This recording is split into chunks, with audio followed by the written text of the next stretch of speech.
മഴക്കാലം എത്തുന്നതോടെ സംസ്ഥാന പാതയിലെ വെള്ളക്കെട്ടിന് പരിഹാരം കാണണമെന്ന ആവശ്യം ശക്തമാകുന്നു. കുറ്റിപ്പുറം തൃശൂർ സംസ്ഥാന പാതയിൽ ചങ്ങരംകുളം മുതൽ വളയംകുളം വരെയുള്ള ഭാഗങ്ങളിലാണ് മഴ പെയ്താൽ വെള്ളക്കെട്ട് രൂക്ഷമാകുന്നത്. ജലജീവൻ പദ്ധതി പ്രവൃത്തികളും ഗെയിൽ പദ്ധതി പ്രവർത്തനങ്ങളും മറ്റ് സ്വകാര്യ ഇന്റർനെറ്റ് കേബിളുകൾക്ക് കുഴിയെടുത്തതും റോഡരികിലെ ഓടകൾ അടഞ്ഞു കിടക്കാൻ കാരണമാക്കിയിട്ടുണ്ട്.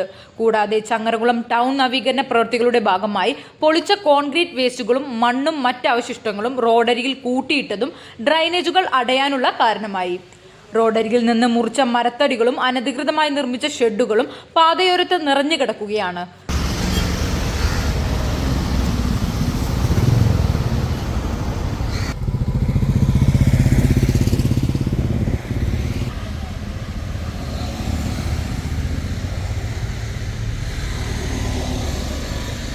സംസ്ഥാനത്തെ തന്നെ ഏറ്റവും തിരക്കേറിയ പാതകളിൽ ഒന്നായ തൃശൂർ കുറ്റിപ്പുറം സംസ്ഥാന പാതയോരത്ത് ഒരു തെരുവിളക്കുകൾ പോലും പ്രവർത്തിക്കുന്നില്ല എന്നതും വലിയ അപകടങ്ങൾക്ക് ഇടവരുത്തുന്നുണ്ട്.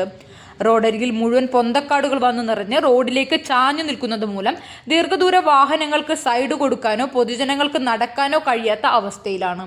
എത്രയും വേഗം പാതയോരത്തെയും ഡ്രൈനേജിലെയും മാലിന്യങ്ങൾ നീക്കം ചെയ്ത് റോഡിലെ അപകട സാധ്യതകൾക്ക് പരിഹാരം കാണാൻ പൊതുമരാമത്ത് ഉദ്യോഗസ്ഥർ നടപടി സ്വീകരിക്കണമെന്നാണ് നാട്ടുകാരുടെ ആവശ്യം.